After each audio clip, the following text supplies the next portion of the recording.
വീടിനകത്ത് കയറിയിട്ട് ഇരിക്കുകയാണ്. ദിവസങ്ങൾ കഴിഞ്ഞു.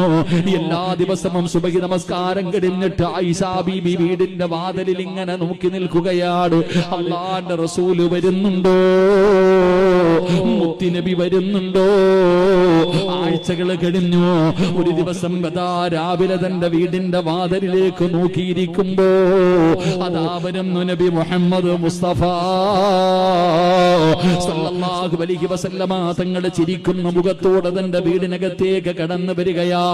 ആയിഷാ ബീവിക്ക് പിടിച്ചു നിൽക്കാൻ കഴിഞ്ഞില്ല, ഇറങ്ങി ഓടുകയാ. ഓടിച്ചെന്ന് അല്ലാഹുവിന്റെ പ്രവാചകനെ കെട്ടിപ്പിടിച്ചുകൊണ്ട് ചോദിക്കുന്നു, നബിയേ,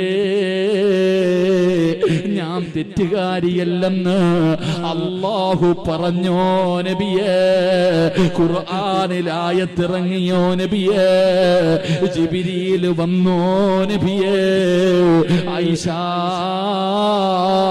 നീ തെറ്റുകാരിയല്ലെന്ന് അല്ലാഹു പറഞ്ഞു. ആയിഷാ, നീ നിരപരാധിയാണെന്ന് അല്ലാഹു പറഞ്ഞു. ആയിഷാ ആയിഷാ ബീബി റളിയല്ലാഹു തആല സന്തോഷം കൊണ്ട് തുള്ളിച്ചാടിക്കൊണ്ട് പറയുന്നു, നബിയേ, ഖുർആനിൽ ആയത്തിറങ്ങുമെന്ന് എനിക്കുറപ്പായിരുന്നു നബിയേ.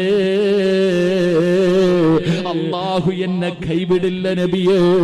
ജിബ്രീൽ വരുമെന്ന് എനിക്കറിയാ നബിയേ.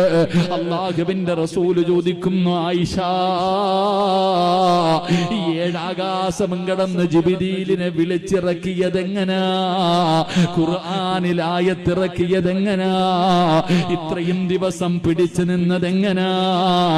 ആ സമയത്താണ് ആയിഷാ ബീബി റളിയല്ലാഹു തആല അല്ലാഹുവിന്റെ പ്രവാചകനോട് പറയുന്നു, യാ റസൂലല്ലാഹ്, പറഞ്ഞ ദിക്റേതെന്നറിയോ? ഹസ്ബുനല്ലാഹു